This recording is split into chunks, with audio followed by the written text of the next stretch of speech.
Сәлем бердік, сіздермен келін асханасы. Қыстың күні нанға, палау, манты сияқты тағамдарға қосып жегенге өте дәмді салат лечо жасайық. Жақында лечо салаты тек перец пен помидордан шыққан рецепт, осы жолы перец пен сәбізбен жасаймыз. Ең алдымен қызанақтарымызды жуып тазалап аламыз.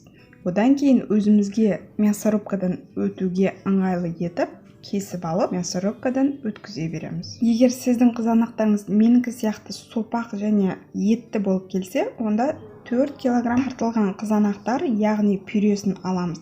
Егер домалақ сіздердің сулы помидор болса, 3 килограмм дайын пюре аласыздар. Отқа қойып 20 минуттай пюремізді қайнатамыз баяу отта. Одан кейін 400 грамм корейский теркадан өткізген сәбізімізді қосып, тағы да бір 20 минуттай қайнатамыз. 20 минут баяу отта қайнаған соң 1 килограмм осылай 4 бұрышты етіп турап, сіздер өздеріңізге ыңғайлы етіп турайсыздар, перецімізді қосамыз. Бір келкі етіп араластырып алып, қайнаған соң тағы да баяу отта 15 минуттай қайнатамыз. Ол уақытта 10-15 тал сарымсақ және бір ашты бұрышты турап дайындап қоямыз. 100 грамм жарты стакан сұйық май құямыз, жарты стакан қант қосамыз, жаңағы туралған сарымсағымыз бен ашты бұрышымызды қосамыз және 2 немесе 2,5 ас қасық тұз қосамыз. Дәмін көріп, тұзын өзіңіздің талғамыңызға байланысты реттесеңіз болады. Банкаларымызды жуып, стерилдеп, қақпақтарын да стерилдеп дайындап қоямыз.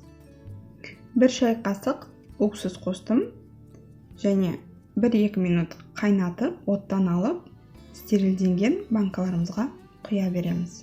Менің каналымда түрлі компоттар жабу, қияр жабу, ассорти салаттар жабу рецептері бар, ыстық тағам, торттар, мерекелік дастарханға десерттер рецептері бар. Қарап көріңіздер. Отандық жас каналдарды қолдап, тіркеліп қоюларыңызды сұраймын.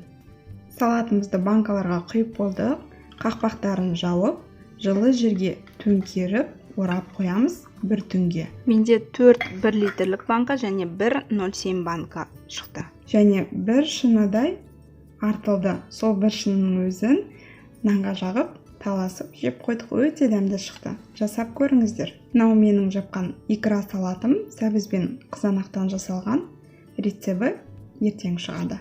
Өткізіп алмау үшін қоңыраушамен тіркеліп қойыңыздар. Соңына дейін көргендеріңізге үлкен рахмет. Сіздер бұл салатқа тағы да не қосасыздар? Комментарийге жазып қойыңыздар.